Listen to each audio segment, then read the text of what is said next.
So I'm a professional artist. I am not a theologian.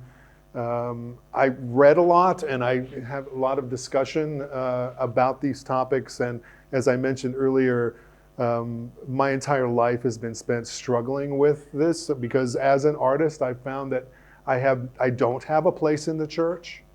It's particularly difficult as a conductor because I have to have musicians to conduct, and that gets expensive and all of that. So there's a real reason for me, and I have, plenty of examples of colleagues from orchestras all over the world that do have a rich, contribution in their church. So I'm not saying that that's not possible at all, but it's really forced me to grapple with these issues quite deeply, which has led to this moment, actually. To be truthful. My first point is that artists are in fact living out their faith in a variety of ways. And the church, by and large, doesn't know about it. And I think that the church would be enriched by knowing about it. I'll give you two examples from my own life, and this is not to self-aggrandize, but just to give a, to put some legs on this idea of how a Christian artist might live out their faith in their work. One has to do with what I call a Mars Hill approach. So pretty much every time I conduct a piece of music, and I'll spend the better part of a year with any particular piece of music before I conduct it. I'm thinking about the spiritual application, and it's very easy with the work of Bach, for instance. And I do not shy away from talking about the text that Bach sects in his Passions in a secular setting, even as a music director of a symphony orchestra. I have to be careful about not misusing that position in the world as a evangelistic platform. But when it comes to works of sacred music, then this is it's easy to draw those parallels and to talk about, from a faith perspective, why Bach wrote his works and that sort of thing. So that's kind of an easy gig for me. Less so are works that are strictly secular, or in the case of Mahler, which is a composer I've spent my entire life with. I've conducted all of his works. Mahler was a God seeker. Not orthodox in any sense of the word, but we just did his 8th symphony a couple of weeks ago, a symphony of 1,000, which is it's just the largest piece of standard repertoire that any orchestra has to do, and it was a momentous thing. We had voluminous audiences, and so and it's a really strange work because it's in two parts, and the first part is a 9th century Christian hymn, Veni Creator Spiritus, and it is absolutely Christian. The second part of it is the final scene from Goethe's Faust, which from our perspective, or most people's perspective, this is a non-starter. Like, why would he even do that? So, and there are reasons, I won't go into that, but but I understand through a year's worth of study why Mahler paired these two texts. But I was able to use that to share with people the spiritual side of that.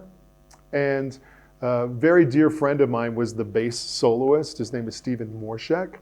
And Steve is a beautiful Christian guy on the faculty of the University of North Texas, vocal faculty.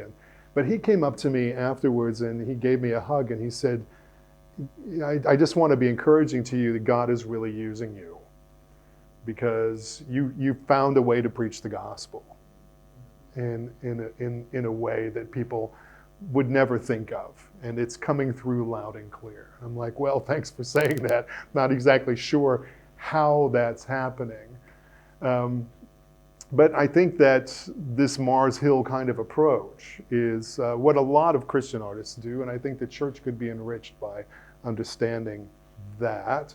The other way has to do with engagements with indigenous peoples and refugees. So we have at the South Dakota Symphony running for 10 years now a program called the Lakota Music Project. which is designed to address racial prejudice against Native Americans, which is palpable in that part of the country. Pine Ridge Indian Reservation is the poorest county in all of the United States. Over 80% unemployment on that reservation. Substance abuse, rape, incest. It's really, really awful. And it's because it's a reservation. The reservation system is broken. Nobody knows what to do about it. But there's also prejudice that goes back over 100 years, again from the Europeans who settled there, mostly Norwegians.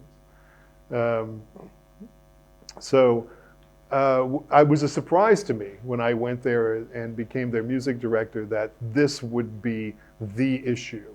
Like a lot of orchestras do Martin Luther King Day projects, for instance, and they'll have African American artists and this sort of thing. But the prejudice in that part of the country is not against blacks. It's not against Hispanics. It's against Native Americans. So had to figure that out. And this has been 10 years, as I say, going a very successful program, and it's brought a lot of attention to the South Dakota Symphony. I think because we're doing the right thing. Our orchestra has been called the most exceptional orchestra in America. Not the best orchestra, but the most exceptional, and it's because of the way that we're tackling things. And I can say it here and tell you it's because I'm trying to love my neighbor as myself. It comes from a desire to live out my faith. And this now has spilled over into a bigger project called Bridging Cultures, where we've engaged refugees from Sudan and Somalia by the sharing of music across our cultures. Also Arab, Persian engagements, Chinese, these people who are in greater and lesser degrees marginalized by our culture. This is something that my pastor knows about, but it's really the ways that artists live out their lives can be enriching on a congregational level, and also on a denominational level, and also on a purely Christian level across the board. Why? I mean, somebody brought up, Peter, maybe it was you, that this applies to lots of different people in different, like journalists was brought up or something, but why would it be important particularly for artists? Probably because it's very public. When I give a concert, I have at least 1,000, if not 1,500 people at any program, and it tends to be also people who are influential in a culture, like the leaders of the community and so on and so forth. So that's also because art is really powerful. It speaks to people in a powerful way, in an experiential way. The idea is that artists know what the theologians think. We know what the pastors are thinking because we get it. If we're being faithful in our walk with Christ, we're gaining this knowledge, we're gaining this understanding and the insights, and we're applying it to ourselves. But it's not a two-way street. I dream about getting leaders in the church together with leaders in the art world. I dream of having a Tim Keller and Rick Warren in the room with my friend David Kim, who's been concertmaster of the Philadelphia Orchestra for decades now, and lives out his faith mightily, but is an artist of the top level. And let's just talk. Let's get to know each other, because I think it's important that these church leaders and influencers know what's actually happening and what could happen, because we all, artists, creative types, we have all kinds of ideas that need to be, they need to go to the gatekeeper of the theologians. They need to go there, and we need you to tell us, no, that's not going to work because of this. Or, well, I like your idea, but, these are the kinds of discussions that absolutely need to happen. Another point I wanted to bring up now and it's been brought up already, has to do with this, that how artists can help the church understand the world of entertainment. I draw a hard line between art and entertainment because I think they serve two very specific functions. But we've also referenced Neil Postman and his book "Amusing Ourselves to Death." I think Mr. Postman was a true secular prophet when he wrote this book in the '80s.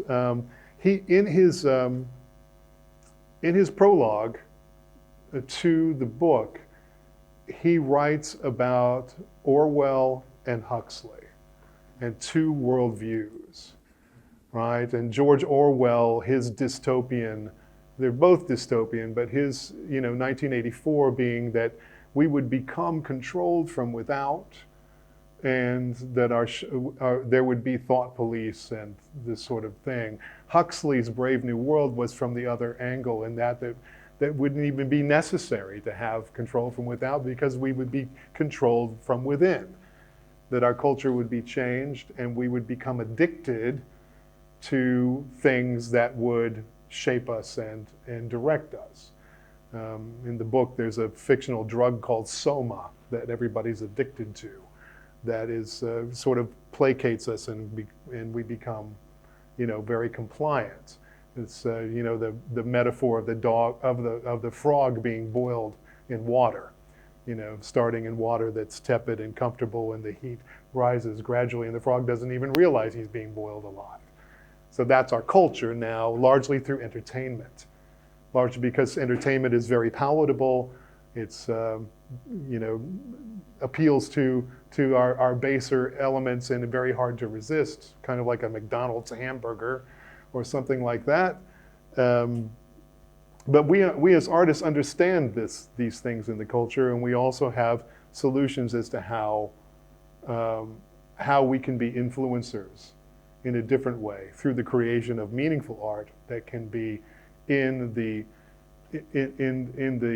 cultural marketplace and in the cultural discussion, that could actually draw people to Christ and enrich our lives together as human beings, as children of God. The other point that I would like to make has to do with the perception that our society has become deaf to the way that our message is being preached. Having two children in their 20s now, both of whom understand what I believe but want nothing to do with the church, because of the subculture that we've created, that we're very comfortable with, but they see right through it, whether it's music or whatever it is.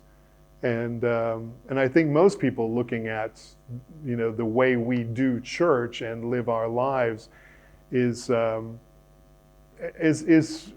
it's another world, and in a way it absolutely should be, because we're followers of Christ, and that's a different thing. But I would differentiate that from the culture that we've created, having to do with the music and the way we preach and the way we do church, and why that is actually a barrier to people coming to Christ. Like, okay, I can believe in Christ, but then I've got to do that. I got to sing those songs. I got to, why would my kids again, why would I even want to entertain doing that? I don't want that to be a part of my life. So we do want the demands that discipleship brings upon us to remain firm, but we don't really need those other elements, these on the outside, to be a requirement of somebody to be part of our fellowship.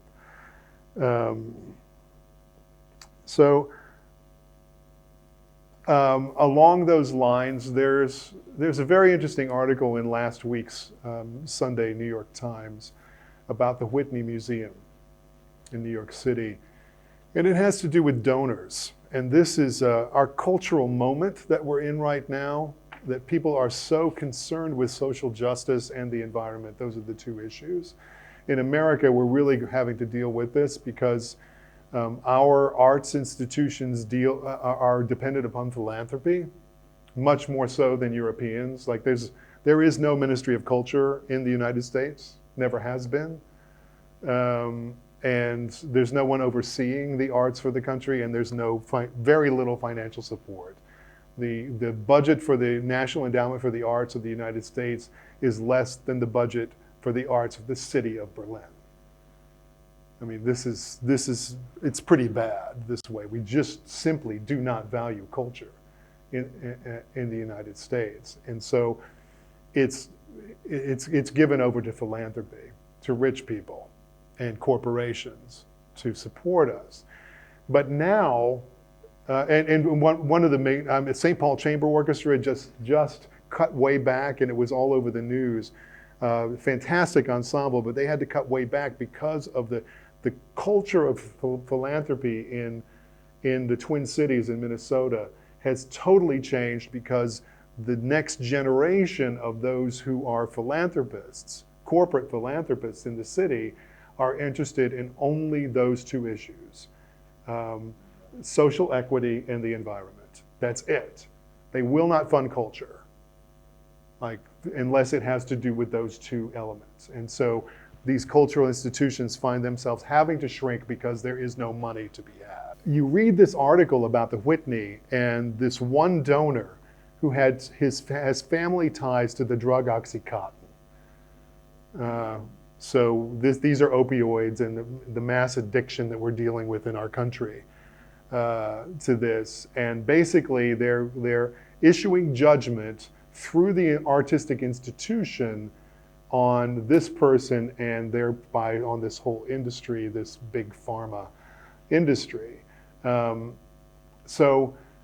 what's very, very clear in the article is that there is a morality being imposed on arts institutions, and the expectation that arts institutions are now the implementers of a morality. Right? And we're not talking sexual morality here. We're talking about, again, equity, fairness, environment, this kind of, which are obviously things that need to be dealt with. They're absolutely true. But there's a Christian way to do this too. But our voices are not at the table in this way. But through art, we could be at the table. We could be expressing this, and you'll find a lot of resonance with artists with these issues, and you'll find a lot of ideas about ways to engage with the culture through art. This way, which as preachers and theologians, you will not be accepted at the table to begin with. So this is a different way of using art, which is something that makes me bristle to begin with, but you can use art without compromising the art itself, the quality of the art, in such a way that can be evangelistic and very centered on the message, yes, of Jesus Christ, but the ministry of Christ, the hands and feet of Christ. That these are very powerful ways that we can be about our work in the world.